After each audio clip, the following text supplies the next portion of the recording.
الحمد لله الذي أنزل على عبده الكتاب ولم يجعل له عوجا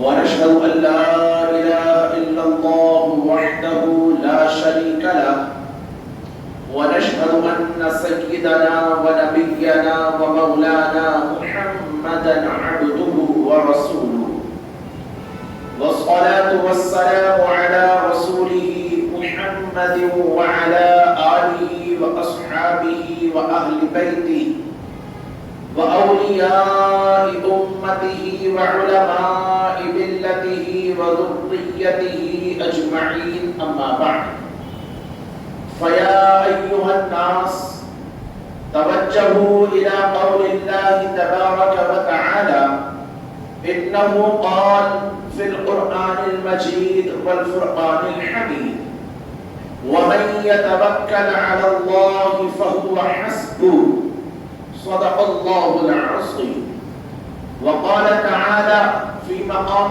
آخر إن الله يحب المتوكلين وقال تعالى وعلى ربهم يتوكلون صدق الله العظيم. برادران اسلام، قمری اعتبار سے دوسرا مہینہ جس کا نام ماہ سفر ہے ہمارے سروں پر سایہ فگن ہے. سفر کا یہ مہینہ دور جناب محمد الرسول اللہ صلی اللہ علیہ وآلہ وسلم میں بھی اور آپ کی بعثت سے قبل بھی عرب کی نظر کے اندر ایک منحوس مہینہ تھا. ایسا منحوس مہینہ کہ جس کے اندر آسمان سے بلائیں اترا کرتی ہیں، لوگوں کے لیے بیماریاں اترا کرتی ہیں. اس کے اندر کوئی بھی نیا کام شروع کرنے والا ساری زندگی پچھتایا کرتا ہے. اس کے اندر کسی خوشی کو اختیار نہ کیا جائے ورنہ وہ اس کی زندگی کے لیے بہتر نہیں ہوگا. اور جس نے نکاح کر لیا اور شادی کر لی اس مہینے کے اندر، وہ تو یاد رکھے کہ برباد ہو کر ہی رہے گا. یہ وہ عقائد باطلہ ہیں کہ جو رسول اللہ کی بعثت سے پہلے عرب کے اندر برپا کرتے تھے. اور اتنا عروج حاصل تھا کہ کوئی کسی سے اس بات کے اوپر نہ دلیل مانگتا تھا، نہ سوال کرتا تھا، نہ پوچھتا تھا کہ یہ کہاں سے آ گیا اور یہ کیسے ہو گیا، بلکہ انہوں نے کہا، انہوں نے مانا، انہوں نے کہا، ان کے آنے والی نسلوں نے اس کو قبول کیا. رسول اللہ صلی اللہ علیہ وآلہ وسلم عقائد باطلہ کی تردید کرنے کے لیے ہی تشریف لائے. اصلاح کرنے کے لیے اللہ تعالیٰ نے ان کو دنیا کے اندر پیدا کیا اور یہ ارشاد فرمایا بھی سورہ آل عمران میں 4 پارے میں وَإِن كَانُوا مِن قَبْلُ لَفِي ضَلَالٍ مُبِينٍ. اللہ تعالیٰ نے بڑا احسان کیا ہے اپنے نبی کو تمہارے درمیان جلوہ بار فرما کر، حالانکہ تم اس سے پہلے کھلی اور صریح گمراہی کے اندر تھے. یہی گمراہیاں ہیں عقائد کی، عبادات کی، معاشرے کی، اخلاق کی. اور یہ تمام تر برائیاں، گمراہیاں اگر کسی نے ختم کی ہیں تو اللہ تبارک و تعالیٰ نے اس کا سب سے قوی وسطہ اور سب سے قوی وسیلہ اور واسطہ ذات جناب محمد الرسول اللہ صلی اللہ علیہ وآلہ وسلم کو بنایا ہے. حضور نے ارشاد فرمایا امام مسلم کی روایت کردہ حدیث کے اندر، دیکھو کوئی بیماری کسی کو جب تک نہیں لگتی جب تک اللہ تبارک و تعالیٰ کا حکم نہ ہو. کوئی کسی کی لگی ہوئی بیماری کسی کی طرف منتقل بھی نہیں ہوتی جب تک کہ اللہ کا حکم نہ ہو. پرندوں کے اندر کوئی خیر اور کوئی شر نہیں ہے. وہ جو عرب کے اندر ہوتا تھا کہ کبوتر لے کر اڑایا گیا، ادھر چلا گیا تو ہمارے لیے خیر، ادھر چلا گیا تو ہمارے لیے شر. فرمایا اس کے اندر کوئی خیر اور بھلائی نہیں. اور سنو، سفر کے مہینے کے اندر کوئی نحوست نہیں ہے.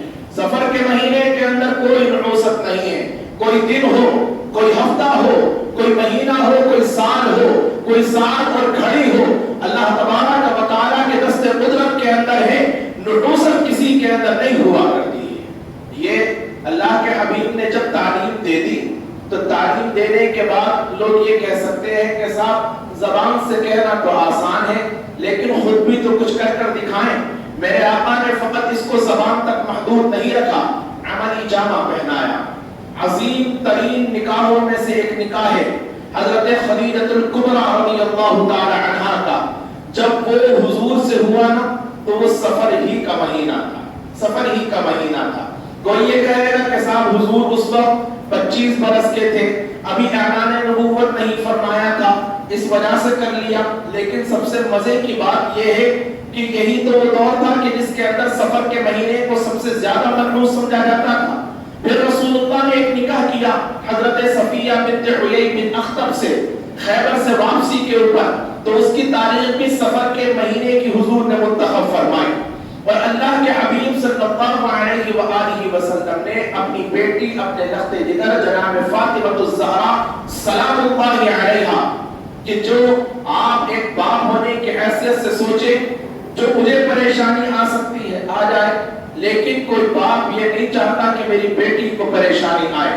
میرے آقا نے جناب فاطمہ الزہرا کا نکاح علی ابن ابی طالب کرم اللہ وجہہ سے کرایا، تو وہ بھی یہی مہینہ تھا جس کو سفر کا مہینہ کہا جاتا ہے. سفر نام تھا اس کا. پھر نیک لوگوں نے اس کے اندر اور اضافہ کیا کہ جب تعلیمات حضور کی یہ ہے کہ کوئی بدشگونی نہیں ہوا کرتی ہے، کوئی نحوست نہیں ہوا کرتی ہے، تو کہا یہ صرف سفر نہیں بلکہ سفر المظفر ہے. اور مظفر کے معنی کامیابی کے آیا کرتے ہیں. یہ وہ مہینہ ہے کہ جو اللہ تعالیٰ نے بطور کامیابی ہمیں مرحمت فرمایا ہے. پھر اللہ کے حبیب صلی اللہ علیہ وآلہ وسلم نے تعلیم دی. جناب عبداللہ بن عباس رضی اللہ تعالی عنہ کو خطاب کر رہے ہیں. وہی اس حدیث مبارک کو روایت بھی کر رہے ہیں اور نقل بھی کر رہے ہیں کہ حضور نے ارشاد فرمایا. علامہ ابو عیسیٰ امام ترمذی نے اس کو درج کیا ہے اپنی جامعہ کے اندر. فرمایا کہ حضور نے مجھ سے یہ کہا تھا کہ عبداللہ اگر ساری دنیا مل کر تجھے فائدہ پہنچانا چاہے تو فقط اتنا ہی پہنچا سکتی ہے جتنا اللہ نے لکھ دیا ہے. اگر ساری دنیا مل کر تجھے نقصان پہنچانا چاہے تو اس سے زیادہ نہیں پہنچا سکتی جتنا اللہ تعالیٰ نے تحریر فرما دیا ہے.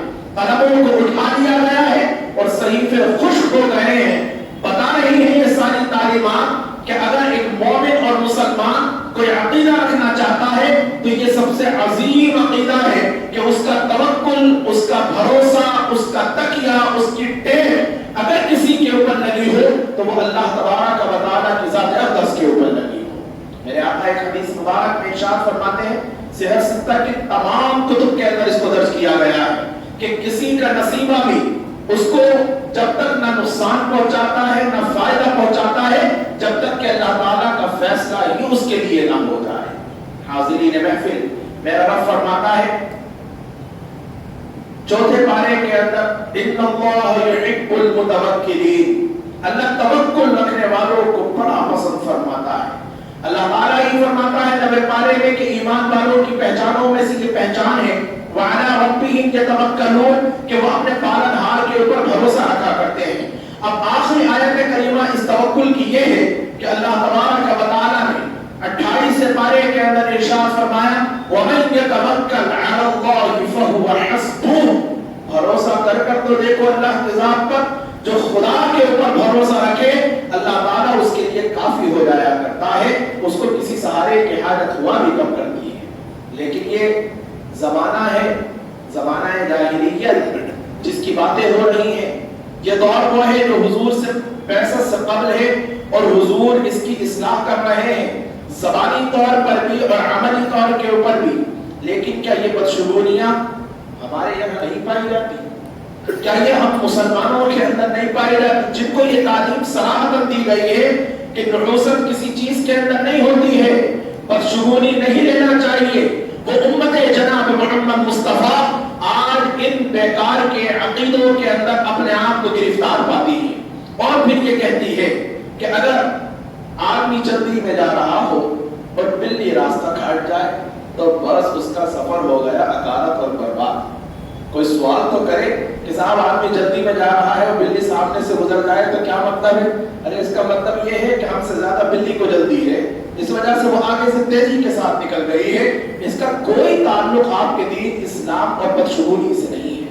دودھ نکل جائے، دودھ گر جائے، پیروں میں آ جائے تو آج تو یہ ہو جائے گا، اس کا کوئی تعلق آپ کے دین اور اسلام سے نہیں ہے. کوے اگر بولنے لگے تو مہمان آئیں گے، اتفاق ہو سکتا ہے، لیکن اس کا کوئی تعلق آپ کے دین اور اسلام سے نہیں ہے. شیشہ ٹوٹ جائے تو یہ بدشگونی ہوتی ہے، اس کا کوئی تعلق آپ کے دین اور اسلام سے نہیں ہے. میں نے کس کی صورت دیکھ لی جس کی وجہ سے دن برا گزر رہا ہے، اس کے اندر تو آپ کے لیے دوہرا نقصان ہے. ایک تو بدشگونی لے رہے ہیں کہ جس کے لیے کوئی جگہ دین اور اسلام میں نہیں، اور دوسرے آپ اشرف المخلوقات کو حقارت کی نظر سے دیکھ رہے ہیں. ہو سکتا ہے سامنے والا آپ کا دشمن ہو، یا ہو سکتا ہے چچازاد بھائی ہو تو نفرتیں پنپ رہی ہو، پڑوسی ہو اس وجہ سے برا لگتا ہو، آپ کا ہم پیشہ ہو اس وجہ سے آپ کے دلوں کے اندر نفرت پنپ رہی ہو.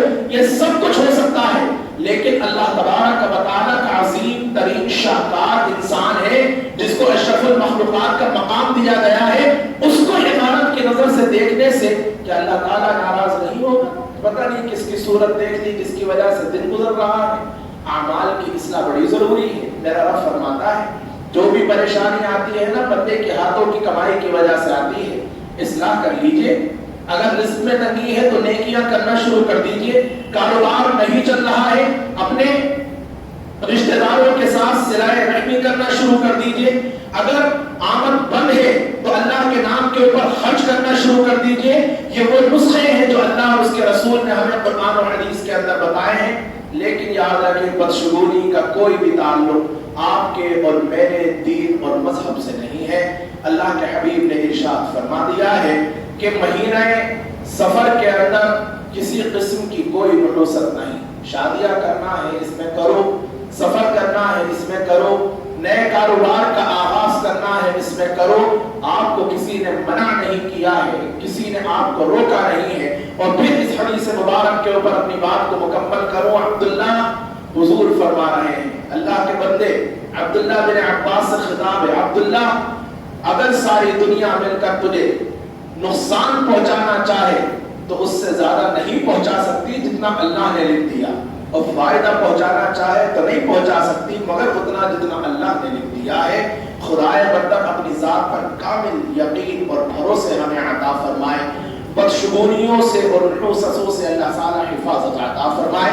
آمین. وفقنا اللہ و ایاکم بالآیات والذکر الحکیم.